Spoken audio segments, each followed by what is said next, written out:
நரம்புகள் உருவாகல, தசைகள் உருவாகல, தரிசனம் உருவானதே. தாய் கருவிலே தரிசனம் உருவானதே. எலும்புகள் உருவாகல, நரம்புகள் உருவாகல, தசைகள் உருவாகல, தரிசனம் உருவானதே. தாய் கருவிலே தரிசனம் உருவானதே.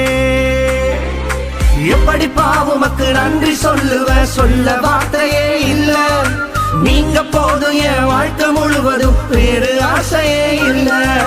எப்படி பாவுமக்கு நன்றி சொல்லுவ, சொல்ல வார்த்தையே இல்ல. நீங்க போதும் என் வாழ்க்கை முழுவதும், வேறு ஆசையே இல்ல. என் தாய் உருவாகும் முன்னே என் கருவை கண்டீர,